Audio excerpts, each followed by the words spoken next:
Hello friends, तो आज इस वीडियो में हम सीखेंगे आप टेली में कंपनी कैसे क्रिएट करते हैं। तो टेली क्या है? टेली एक अकाउंटिंग सॉफ्टवेयर है जिसमें अकाउंट्स एंड इन्वेंटरी आप दोनों को मैनेज कर सकते हैं। तो यहाँ पे जो आप टेली में अगर आपको कंपनी क्रिएट करना है तो आपको फर्स्ट स्टेप है, आपको यहाँ पे कंपनी क्रिएट करना होगा। तो कंपनी कैसे क्रिएट करते हैं? तो पहले आपको टेली ओपन करना है। तो मेरे पास टेली ERP9 का सॉफ्टवेयर है, तो इसको मैं ओपन कर लेता हूँ। तो इसके बाद आपको जाना है वर्क इन एजुकेशनल मोड। यहाँ पे आपको नीचे दिख रहा है वर्क इन एजुकेशनल मोड, इसमें क्लिक करना है। तो यहाँ पे आपको क्लिक करना है और उसके बाद आपको ये विंडो ओपन हो जाएगा। तो यहाँ पे आपको कंपनी इन्फो लिखा हुआ है। तो कंपनी इन्फॉर्मेशन में आपको select company, login as remote user, create company. तो आपको न्यू कंपनी क्रिएट करना है तो आपको क्रिएट कंपनी में जाना है, और अगर पहले से कोई कंपनी होगा तो सिलेक्ट कंपनी में आप सिलेक्ट कर सकते हो। तो क्रिएट कंपनी में आपको क्लिक करना है और इसमें एंटर कर देना है। तो इसके बाद आपको ये पेज ओपन हो जाएगा। अब इस पेज को फिलअप करना है, मतलब इसमें आपको आपका जितना भी नेम, एड्रेस जो भी है आपको यहाँ पे डालना है। तो यहाँ पे आपको नेम, जैसे मैं डाल देता हूँ यहाँ पे IICA मैंने लिख दिया, कंपनी नेम, कुछ भी आपका जो भी शॉप का नाम होगा यहाँ पे कंपनी का नाम होगा। तो उसके बाद मेलिंग नेम सेम रहने देते। उसके बाद एड्रेस, तो एड्रेस में मैं डाल देता हूँ यहाँ पे लाला।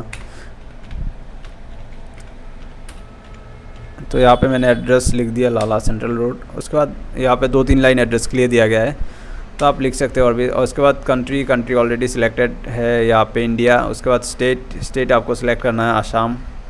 तो यहाँ पे आपको साइड में ड्रॉप डाउन मेनू मिल जाएगा, तो यहाँ पे आप सिलेक्ट कर सकते हैं।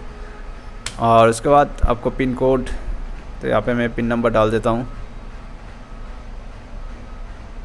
उसके बाद आपको फ़ोन नंबर, मोबाइल नंबर, जो भी है आपके पास, फ़ोन, मोबाइल, सब यहाँ पे आपको डालना है। उसके बाद आपको फैक्स नंबर, ईमेल, वेबसाइट, इन सब का ऑप्शन दिया गया है, तो ये सब आप डाल सकते हो। इसके बाद फाइनेंशियल ईयर बिगिंस फ्रॉम, ये क्या होता है? फाइनेंशियल ईयर मतलब जैसे हमारा नॉर्मल ईयर शुरू होता है जनवरी से लेकर दिसंबर तक, ख़त्म हो जाता है, 1 साल का कंप्लीट होता है। उसी तरह से जो बिज़नेस का ईयर होता है, मतलब बिज़नेस का साल जिसको बोलते हैं, उसको फाइनेंशियल ईयर मतलब अप्रैल से शुरू होता है और 31 मार्च को ख़त्म हो जाता है। 1 तारीख, अप्रैल के 1 तारीख को न्यू ईयर शुरू होता है और मार्च 31 को वो साल ख़त्म हो जाता है। मतलब फाइनेंशियल ईयर 2 साल मिला के होता है, जिससे 2022-23 मिला के एक फाइनेंशियल ईयर होता है, 2023-24 मिला के एक फाइनेंशियल ईयर होता है। मतलब 2022 के अप्रैल में जो फाइनेंशियल ईयर शुरू हुआ वो 2023 के मार्च 31 को वो ख़त्म हो जाएगा। तो वो 2 साल में ये आ जाता है। मतलब अप्रैल से शुरू होता है, तो अभी भी अप्रैल से शुरू हुआ था जो 2020 को, अभी तक ख़त्म नहीं हुआ, मतलब अभी मार्च 31 को वो ख़त्म हो जाएगा। तो यहाँ पे मैं 1/4/2022 ही रख देता हूँ। उसके बाद बुक्स बिगिनिंग फ्रॉम, किस दिन से आपका बिज़नेस शुरू हुआ, या फिर आपका हिसाब किताब जो भी है आपका शुरू हुआ। तो बिज़नेस 1 महीने बाद, 2 महीने बाद भी शुरू हो सकता है, या फिर उसी दिन से आपका शुरू हो सकता है। तो मैं इसको ऐसे ही रहने देता हूँ। उसके बाद आप पासवर्ड लगा सकते हैं, सिक्योरिटी कंट्रोल भी यूज़ कर सकते हैं। तो यहाँ पे मैं ऐसे ही रहने देता हूँ। उसके बाद बेस करेंसी सिंबल रुपीस, तो formal name INR Indian rupees. तो उसके बाद आप इसको एंटर करके नीचे आना है, और यहाँ पे डेसिमल प्लेसेस आपको 2 ही रखना है। यहाँ पे आपका इंडियन जो है पैसा होता है। तो इसके बाद आपको एंटर करना है, और एंटर करके आपको फिर एंटर कर देना है। तो ये जो आपका कंपनी क्रिएट हो जाएगा। तो कंपनी तो आपका क्रिएट हो गया। कंपनी क्रिएट होने के बाद आपको नेक्स्ट स्टेप जो होता है वो है लेज़र क्रिएशन। तो लेज़र कैसे क्रिएट करना है? तो लेज़र क्रिएट करने के लिए आपको क्या करना है, आपको यहाँ पे जो कुछ ऑप्शन दिख रहा है, जैसे गेटवे ऑफ टेली, ये जो है आपका मेन पेज है। आपका कंपनी का नाम यहाँ पे दिख रहा है, और यहाँ पे आपका कंपनी का पीरियड दिख रहा है, करेंट पीरियड।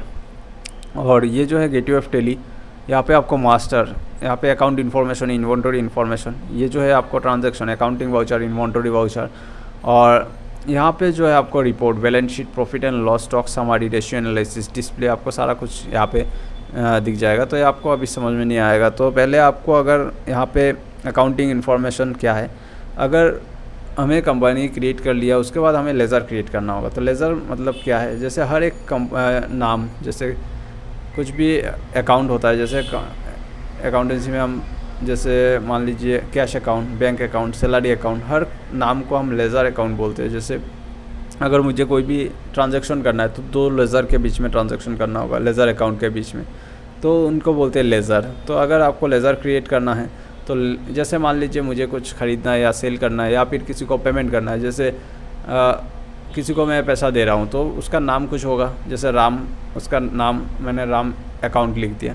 और ये जो मैं पैसा दे रहा हूँ, पैसा मतलब कैश, तो ये मैंने कैश अकाउंट एक बना दिया, तो ये 2 लेज़र अकाउंट हो गया। तो एक मतलब कैश जा रहा है, उस किसके पास जा रहा है, राम के पास जा रहा है, तो दोनों अकाउंट हो गया। तो अभी इस लेज़र अकाउंट को कैसे क्रिएट करना है, तो आज के इस वीडियो में सिर्फ हम कुछ लेज़र अकाउंट क्रिएट करके देखेंगे, नेक्स्ट वीडियो में और भी हम जानेंगे। तो अकाउंट इन्फॉर्मेशन, उसके बाद हमें जाना है नीचे लेज़र, यहाँ पे ग्रुप्स दिखेगा, तो आपको लेज़र में क्लिक करना है, फिर क्रिएट में क्लिक करना है, और क्रिएट में क्लिक करने के बाद यहाँ पे आपको नेम में लिखना है, जैसे मैं कैपिटल, तो बिज़नेस में कैपिटल तो चाहिए ही, तो फर्स्ट हम कैपिटल बनाते हैं। तो कैपिटल का अंडर होगा, यहाँ पे आप देख सकते हैं कैपिटल अकाउंट। उसके बाद इस साइड में आपको सारा लिस्ट मिल जाएगा। अगर इसमें मैं बैंक का अकाउंट बनाता, जैसे मैंने अगर मान लीजिए SBI सेविंग्स अकाउंट लिखा होता, तो मैं यहाँ से सिलेक्ट करता बैंक अकाउंट। अभी मैंने कैपिटल लिखा, तो यहाँ से ऑलरेडी कैपिटल पहले से सिलेक्टेड है। तो और अगर मान लीजिए मैं कुछ फर्नीचर या कंप्यूटर कुछ भी लिखता, तो मैं यहाँ से सिलेक्ट करता फिक्स्ड एसेट। अगर कोई भी मान लीजिए रेंट देता है या फिर कुछ भी बनाता हाउस रेंट, तो वो इनडायरेक्ट एक्सपेंसेस हो जाता, क्योंकि जो मैं पे कर रहा हूँ। तो हर किसी का लेज़र जो अंडर होगा, वो ग्रुप होगा, वो अलग अलग होगा। तो यहाँ से आप लेज़र अकाउंट क्रिएट कर सकते हो। तो मैं यहाँ पे कैपिटल क्रिएट करता हूँ, तो कैपिटल का अंडर कैपिटल अकाउंट है, तो आप यहाँ पे एंटर करके आपको नीचे आना है, और यहाँ पे आप अगर पिछले ईयर का कुछ ट्रांजेक्शन, अगर मान लीजिए पिछले फाइनेंशियल ईयर का पूरा जो भी आपका कंपनी क्रिएट किया हुआ था, उसको न्यू ईयर में ट्रांसफ़र करना है, तब आप ओपनिंग बैलेंस दे सकते हैं। अगर आप न्यू कर रहे हैं, तो आपका ओपनिंग बैलेंस यहाँ पे नहीं डालना है, आप ट्रांजैक्शन कर सकते हैं। तो मैं यहाँ पे एंटर कर देता हूँ, सिर्फ लेज़र को क्रिएट करता हूँ।